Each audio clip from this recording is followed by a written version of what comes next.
अगस्त 47 को भारत आजाद तो हुआ, लेकिन आप जानते हैं खंडित भारत आजाद हुआ। मुस्लिम लीग जो बना दिया अंग्रेजों ने, वही मुस्लिम लीग भारत में ऐसा विश्व वृक्ष बन गया कि उन्होंने पाकिस्तान अलग करा ही लिया। मुस्लिम लीग ने जो पाकिस्तान अलग कराया भारत देश से, इसमें अंग्रेजों ने पूरी भूमिका निभाई। और अंग्रेजों का यह था कि मुस्लिम लीग को भारत में इतना बढ़ावा दो कि ये कांग्रेस के हिंदू नेताओं से थोड़ी बड़ी संस्था हो जाए। तो मुस्लिम लीग का सारा फंड अंग्रेजों के यहाँ से आता था। आपको सुनकर आश्चर्य होगा, मोहम्मद अली जिन्ना जितना भी पैसा खर्च किया वो सब अंग्रेजों ने डोनेशन में दिया। और मोहम्मद अली जिन्ना का एक लेफ्ट हैंड और राइट हैंड मैन माना जाता था, सोहरावर्दी करके, वो कलकत्ता का बड़ा नेता था। सोहरावर्दी जितना खर्चा किया वो सब अंग्रेजों ने डोनेशन में दिया। अंग्रेजों का एक अखबार निकलता था इस देश में, जो अभी भी निकलता है, उसका नाम था द टाइम्स ऑफ इंडिया। ये अंग्रेजों का अखबार आज भी है। अंग्रेजी एक कंपनी है जिसका नाम है बेनेट एंड कोलमैन, ये उसी कंपनी का अखबार है, तभी से निकलता है। तो टाइम्स ऑफ इंडिया की ये पॉलिसी थी कि मुस्लिम लीग का नेता छोटी से छोटी सभा का आयोजन करे तो उसको बड़े से बड़ा पोस्टर बनाकर, उसकी बड़ी न्यूज बनाकर टाइम्स ऑफ इंडिया के फ्रंट पेज पर देना। कई बार ऐसी हंसी आती है, मोहम्मद अली जिन्ना को जुकाम हो गया, खांसी हो गई, तो टाइम्स ऑफ इंडिया की फ्रंट पेज की न्यूज होती थी कि मोहम्मद अली जिन्ना कल से बीमार है, वो घर से बाहर नहीं निकला, उसको फ्रंट पेज पे कवरेज होता है। और आपको मैं एक आश्चर्य करने वाली बात बताता हूं कि मोहम्मद अली जिन्ना मुस्लिम लीग का नेता था, मुसलमानों का नेता वो कभी नहीं बन पाया। मुस्लिम लीग एक संगठन था, उसका नेता था, मुसलमानों ने उसे अपना नेता कभी नहीं माना। आप जानते हैं कारण क्या था? कारण सबसे बड़ा ये था कि मोहम्मद अली जिन्ना रोज हंदी मांस खाता था। हंदी मांस समझते हैं, पोर्क, और मुसलमान उसको अपना नेता मान नहीं सकते जो हंदी मांस खाए। दूसरी समस्या थी कि मोहम्मद अली जिन्ना रोज शराब पीता था। मुसलमानों में शराब वर्जित है, हंदी मांस वर्जित है, शराब वर्जित है। और तीसरा, मोहम्मद अली जिन्ना का जो मुख्य धंधा था वो ब्याज पर पैसे उठाने का धंधा था उसका। मुस्लिम धर्म में इसको भी स्वीकार्य नहीं है, इसलिए मुसलमान उसको अपने नेता कभी नहीं मानते। आपको सुनकर आश्चर्य होगा, एक बार ये जिन्ना लाहौर में मुसलमानों की एक सभा में चला गया तो मुसलमानों ने मंच पर चढ़कर इसका मुंह काला कर दिया और एक गधे पर बिठाकर उसका सर्कस निकाला पूरे लाहौर में। उसके बाद हिम्मत नहीं पड़ी लाहौर जाने की, अखबारों में खूब छपा और जिन्ना को पूछा गया कि आपके मुसलमान ही आपको नेता नहीं मानते तो आप हैं किसके नेता? तो धीरे से उसने कहा कि मैं तो अंग्रेजों का नेता हूं, अंग्रेजों का बनाया हुआ नेता। अब आप जरा सोच सकते हैं, जिसको मुसलमानों ने नेता नहीं माना, उस व्यक्ति की ताकत इतनी कैसे हो गई कि उसने पाकिस्तान बना दिया इस देश। कभी तो मन में ये विचार आएगा आपके। बहुत दिन में ये सोचता रहा कि जो मुसलमानों का नेता कभी हुआ नहीं, 10 लोगों ने जिंदगी में कभी उसका भाषण सुना नहीं, वो इतना ताकतवर कैसे हुआ कि उसने भारत से एक अलग हिस्सा पाकिस्तान बना दिया। बात ये है और सच्चाई है जो मैं आपको बोलकर जाना चाहता हूं, और ये सच्चाई सुनते समय किसी के दिल को दुखा हुआ हो तो मैं क्षमा मांगता हूं कि ये जो पाकिस्तान बना उसमें मोहम्मद अली जिन्ना की भूमिका इतनी बड़ी नहीं थी, उससे ज्यादा बड़ी भूमिका लेडी माउंटबेटन की थी। एडविना माउंटबेटन का नाम आप जानते हैं, नहीं जानते तो जान लीजिए। वो भारत का अंतिम अंग्रेज अधिकारी जिसका नाम था लुइस माउंटबेटन, उसकी पत्नी थी एडविना माउंटबेटन। ये पाकिस्तान बनाने का सबसे बड़ा कारण वो एडविना थी। आप जानते हैं वो क्या खेल खेला उसने? एडविना माउंटबेटन लंदन के हैरिस कॉलेज में पढ़ती थी जिसमें ये जिन पढ़ा करता, और उसी कॉलेज में भारत के पहले प्रधानमंत्री पंडित जवाहरलाल नेहरू भी पढ़ते।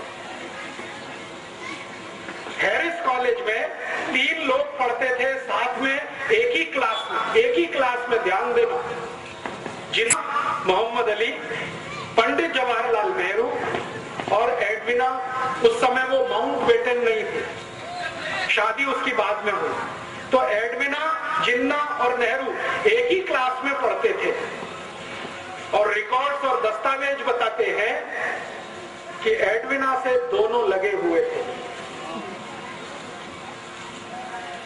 ये डॉक्यूमेंट्स बताते हैं। और एडविना इतनी चालाक महिला थी कि दोनों को हैंडल करती थी, इतनी चालाक। एक को सवेरे मॉर्निंग में, दूसरे को शाम में, दोनों को हैंडल करती। और जिन्ना और नेहरू का सबसे बड़ा जो झगड़ा होता था वो एडविना को लेकर। ये झगड़ा वहां से शुरू हुआ, हैरिस कॉलेज से। नेहरू जी पढ़ाई करके वापस आ गए, जिन्ना भी पढ़ाई करके वापस आ गया। दोनों ने यहां इस देश में वकालत करने की कोशिश की, लेकिन चली नहीं। न नेहरू जी की वकालत चली, न जिन्ना की वकालत चली। दोनों बैरिस्टर थे, उनको जिंदगी में कभी कोई केस ही नहीं मिला लड़ने के लिए। कारण समझते हैं? कारण बिल्कुल स्पष्ट है कि केस उसको मिलता है जिसके जीतने की संभावना होती है। नेहरू जी के बारे में सब जानते थे कि इसको कोई दम नहीं है जो जीत पाएगा एक भी केस। तो वकालत चली नहीं, तो नेहरू जी कांग्रेस में ज्वाइन हो गए। उनके पिताजी ने उनको कांग्रेस में डाल दिया। पिताजी का सपना था कि मैं नहीं तो मेरा बेटा कोई ना कोई दिन देश के बड़े पद पर आना। उसके लिए मोतीलाल नेहरू ने एक पार्टी बनाई जिसका नाम था स्वराज्य पार्टी, और अंग्रेजों से उन्होंने तालमेल करके इस देश में सरकार बनाने का काम भी किया। और उनका ये कैलकुलेशन था मोतीलाल जी का कि एक ना एक दिन अंग्रेज भारत से जाएंगे, मेरी स्वराज पार्टी और अंग्रेजों के बीच कोई समझौता हो जाए तो सत्ता का हस्तांतरण स्वराज्य पार्टी को होगा और नेहरू देश का प्रधानमंत्री बने। इस हिसाब से उन्होंने खेल खेला और उसी खेल में थोड़े दिनों में एडविना भी आ गई। जब अंतिम समय आया, लुईस माउंटबेटन को ब्रिटिश पार्लियामेंट से भेजा गया, तो लुईस माउंटबेटन को भारत भेजने से पहले उसकी शादी एडविना के साथ कराई गई, क्योंकि अंग्रेज खुफिया पुलिस थी। उनको मालूम था कि नेहरू और जिन्ना की वीकनेस क्या है, कमजोरी क्या है। अंग्रेजों की खुफिया पुलिस हर हिंदुस्तानी बड़े नेता पर नजर रखती थी। तो अंग्रेजों की खुफिया पुलिस की रिपोर्ट के आधार पर एडविना को भेजा गया माउंटबेटन के साथ, और माउंटबेटन को कहा गया कि तुम इसको दिखावे के लिए अपनी पत्नी स्वीकार करो, वैसे ये है नहीं तुम्हारी। तो माउंटबेटन ने कहा ठीक है, मैं मेरे देश के लिए इतना तो कर ही सकता हूं। तो उसको पत्नी के रूप में वो लाया, लेकिन कभी भी लुईस माउंटबेटन ने अपनी डायरी में लिखा है कि उसने एडविना के साथ कभी भी रात में बिस्तर पर शेयर नहीं किया। वो दूसरों को दिखाने के लिए पति पत्नी थे, लेकिन असलियत में नहीं थे। और जैसे ही माउंटबेटन यहाँ आ गया तो एडविना को कहा गया कि अब तुम तुम्हारा खेल खेलो। तो एडविना ने एक दिन नेहरू को बुलाया और अगले दिन जिन्ना को बुलाया और कहा कि ठीक है, हम लंदन में जो किया करते थे वो यहाँ भी हो सकता। तो नियमित रूप से नेहरू और जिन्ना ने एडविना के यहाँ जाना शुरू किया, दारू पीना उसके साथ बैठकर, शराब पीना उसके साथ बैठकर। मेरे पास कुछ फोटोग्राफ्स हैं, कभी मैं आपको दिखाऊंगा तो आप दंग रह जाएंगे। नेहरू जी एडविना के साथ बैठकर शराब पी रहे हैं, एडविना के साथ बैठकर सिगरेट पी रहे हैं, एडविना को किस कर रहे हैं, चुंबन ले रहे हैं, उसके साथ डांस कर रहे हैं। ऐसे मेरे पास 7 फोटोग्राफ्स, 7। तो ये चलना शुरू हुआ खेल। आप जानते हैं कि चरित्र सबसे कमजोर कड़ी होता है किसी भी पुरुष के लिए।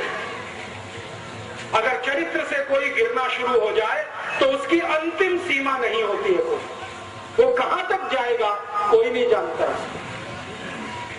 हमारे भारत में एक पुरानी कहावत कही जाती है, और वो पुरानी कहावत है, if wealth is lost nothing is lost. आपका पैसा चला गया तो चिंता मत करिए, फिर से आ जाए। फिर दूसरी बात कही जाती है, if health is lost something is lost. आपका स्वास्थ्य चला गया तो थोड़ा कुछ तो गया, लेकिन लास्ट सेंटेंस है, but if character is lost everything is lost. चरित्र गया तो सब चला गया, उसके बाद कुछ बचता नहीं। तो नेहरू जी के साथ यही समस्या थी और जिन्ना के साथ भी यही समस्या थी। जिन्ना और नेहरू चरित्र के इतने हल्के आदमी थे कि जानते हुए भी कि वो दोनों एक ही औरत से फंसे हुए हैं, वो आगे बढ़ते गए। एडविना ने दोनों को इस्तेमाल करना शुरू किया। 3 जुलाई 1947 को नेहरू जी एडविना से मिलने गए। रात को उसने फोटोग्राफ्स लिए, नेहरू जी के बेड में फोटोग्राफ लिए, और वो फोटोग्राफ नेहरू जी के लिए बहुत गंभीर तकलीफ का कारण बन गए। एडविना ने एक दिन वो फोटो दिखाए नेहरू जी को कि देखिए आपके फोटोग्राफ्स मेरे पास है, और वो फोटोग्राफ्स क्या है जो मैंने आपको बताया। अगर ये रिलीज कर दिया जाए पूरे भारत में तो आपकी क्या हैसियत होगी, और आपको जो सबसे आगे बढ़ाने वाला व्यक्ति है महात्मा गांधी, उनकी क्या हालत होगी। तो नेहरू जी ने एडविना को पूछा कि आखिर तुम चाहती क्या हो। तो उसने कहा कि एक पेपर है, उस पर आप साइन कर दीजिए। तो नेहरू जी ने कहा वो पेपर क्या है। तो उन्होंने कहा पेपर है कि भारत का बंटवारा करना है, हिंदू और मुसलमान के आधार पर करना, आप इसको साइन कर दीजिए। तो नेहरू जी ने कहा कि मेरी कांग्रेस वर्किंग कमेटी से पूछ लेता हूं। तो एडविना ने कहा इतना वक्त नहीं है मेरे पास, आप साइन करते हैं या कल ये फोटोग्राफ टाइम्स ऑफ इंडिया में छपते। नेहरू जी सरेंडर हो गए। रात को 3 बजे 3 जुलाई 1947 रात को 3 बजे उन्होंने भारत पाकिस्तान बंटवारे के पेपर्स पर साइन किए। अगले दिन सवेरे उसने जिन्ना को बुलाया एडविना, और जिन्ना के साथ उसने यही खेल खेला। उन्होंने कहा मिस्टर जिन्ना आपके कुछ फोटोग्राफ्स मेरे पास हैं, आप चाहें तो मैं उन्हें टाइम्स ऑफ इंडिया में रिलीज करती हूँ।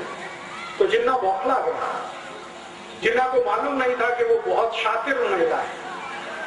हमारे भारत में इतिहास में आपने सुना है विष कन्याएं होती थी, विष कन्याएं, एडविना वही थी, विष कन्या। तो जिन्ना परेशान, अपने फोटो देख के परेशान, क्योंकि जिन्ना का फोटो तो नेहरू जी से भी ज्यादा आपत्तिजनक अवस्था में था। अभी वो मैं खोलकर नहीं कहना चाहता क्योंकि कैमरे पर रिकॉर्डिंग हो रही। तो जिन्ना तो और भी परेशान। तो उसने कहा नहीं नहीं ये फोटोग्राफ्स रिलीज मत करिए। तो उन्होंने कहा ठीक है आप फिर पेपर साइन कर दीजिए।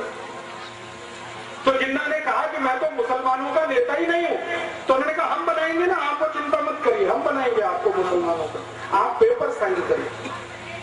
तो 4 जुलाई को शाम को करीब 2:30-3 बजे जिन्ना से हस्ताक्षर लिए, 3 जुलाई को सवेरे 3 बजे नेहरू जी से हस्ताक्षर लिए, और वो अगले दिन अखबार में आ गया कि भारत और पाकिस्तान 2 अलग देश बनेंगे, पाकिस्तान मुसलमानों को मिलेगा, भारत हिंदुओं को मिलेगा, और इस तरह से देश का बंटवारा हो गया।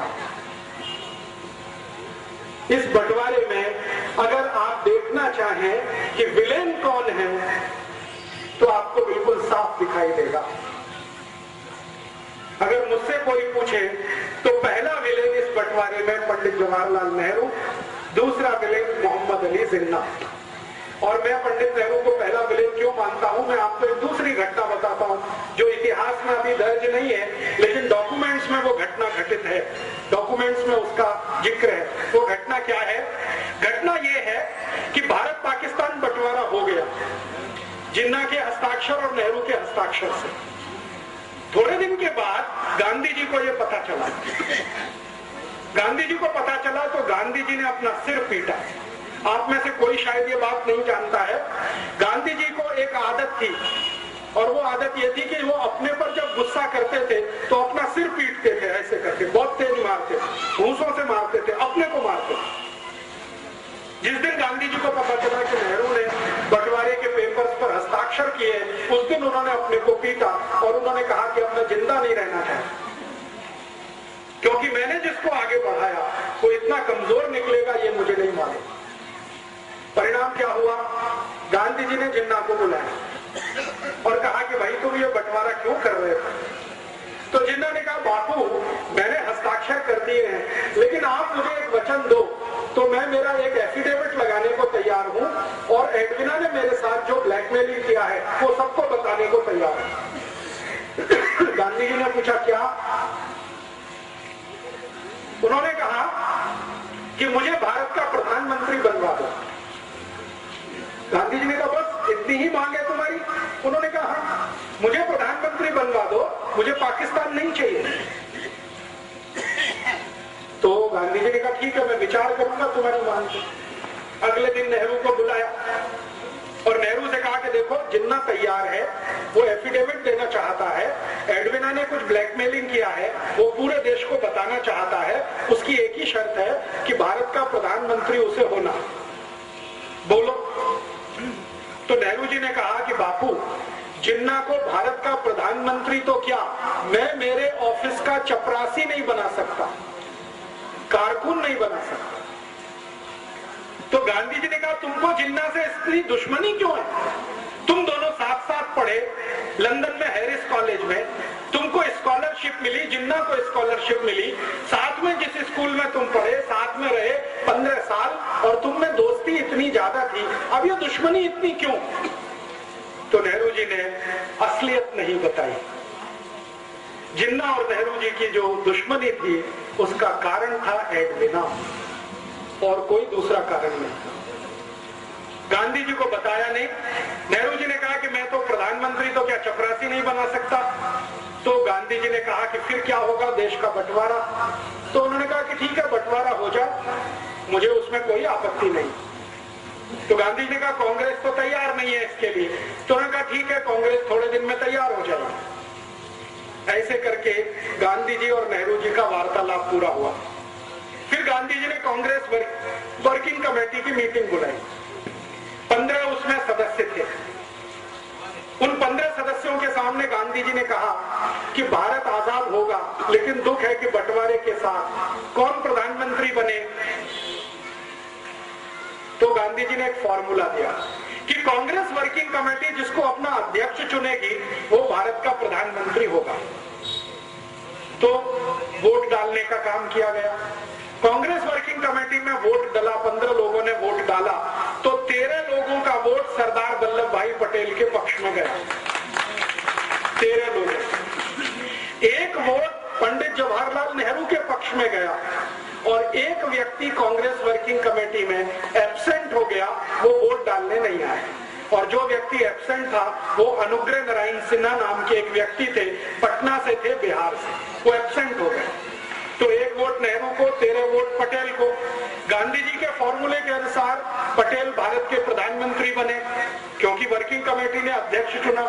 जब नेहरू जी को पता चला कि वो इलेक्शन में हार गए, तो वो फिर गांधी जी के पास आए और उन्होंने जो वाक्य बोला वो मैं आपको ऐसे का ऐसे ही सुनाता। उन्होंने कहा बापू, अगर मैं भारत का प्रधानमंत्री नहीं बना तो कांग्रेस को तोड़ दूंगा, और टूटी हुई कांग्रेस से अंग्रेजों का समझौता होगा और पावर ट्रांसफर मुझे होगी, क्योंकि अंग्रेजों ने पहले से ये तय किया हुआ। और ये बात सही है। ब्रिटिश पार्लियामेंट में ये तय हो गया था कि भारत में कभी सत्ता का हस्तांतरण करना पड़े तो नेहरू के हाथ में ही सत्ता देनी है। क्यों?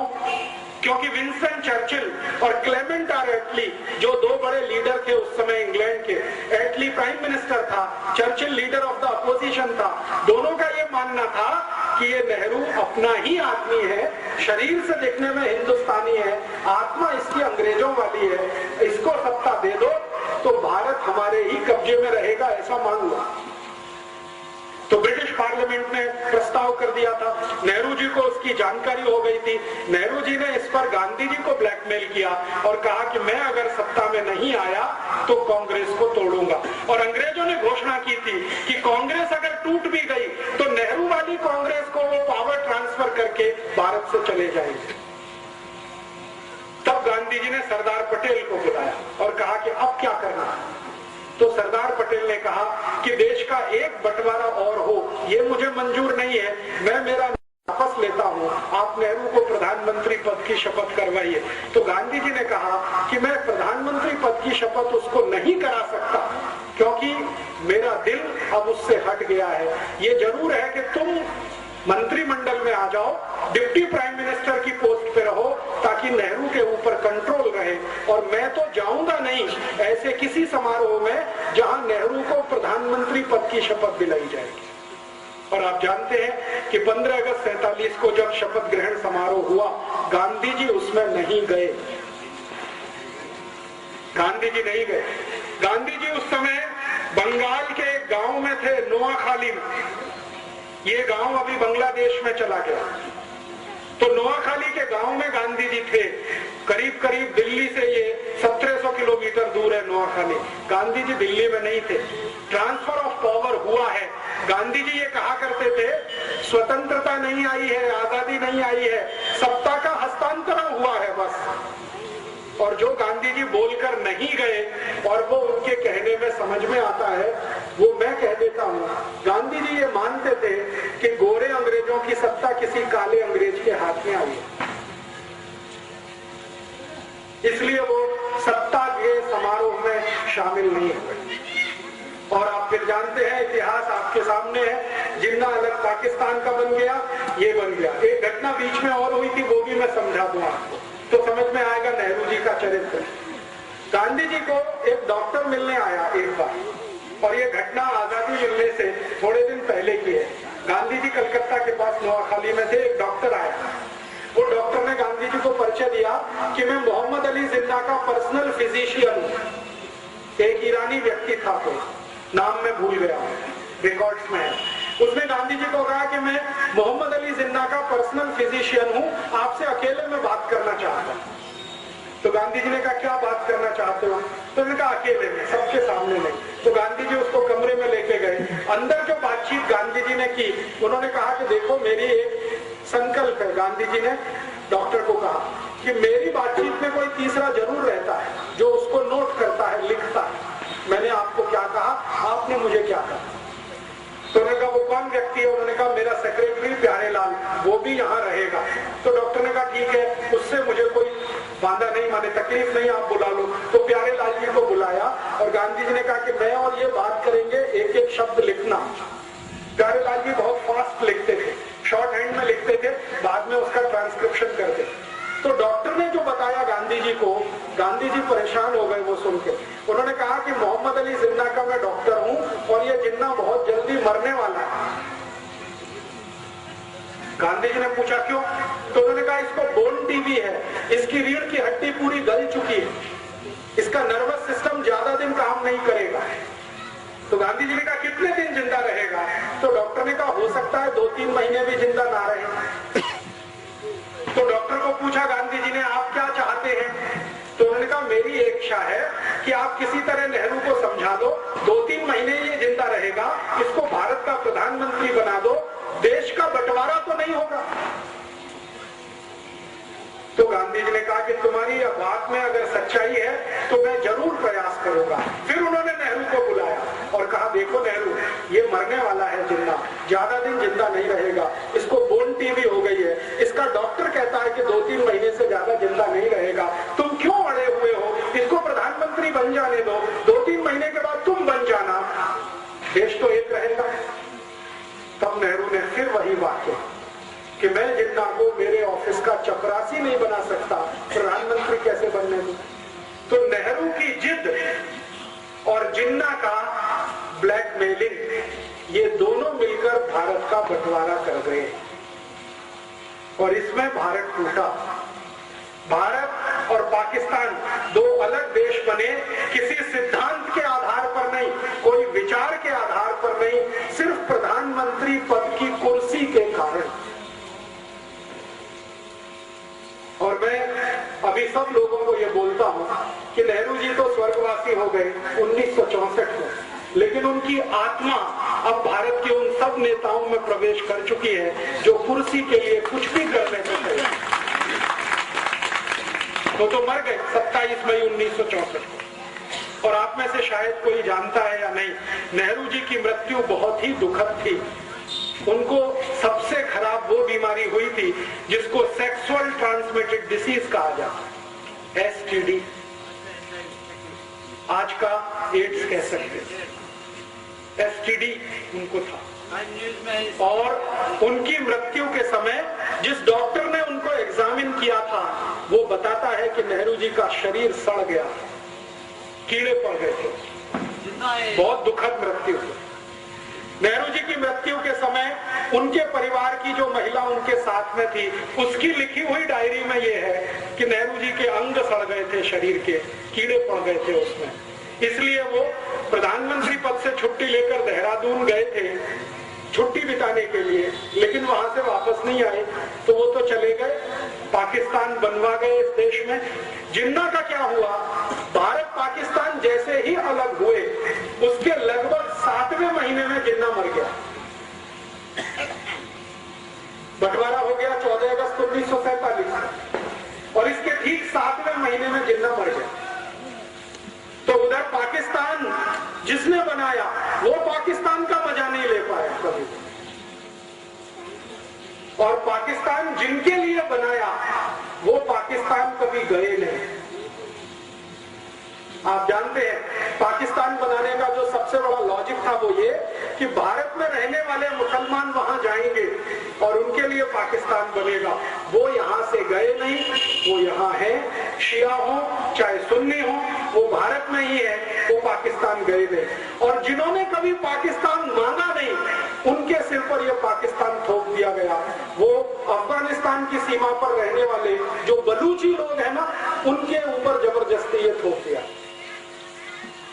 आज पाकिस्तान क्या है आप जानते हैं, सारा का सारा पाकिस्तान ऐसी समस्याओं से घिरा हुआ है जो उसके जन्म से शुरू हुई, और जन्म से जो समस्या शुरू हुई जिन्ना के द्वारा, उसी का दुष्परिणाम है कि आज तक उस देश में कभी लोकतंत्र नहीं रह पाया, प्रजातंत्र नहीं रह पाया, हमेशा किसी सैनिक ने उसका शासन किया।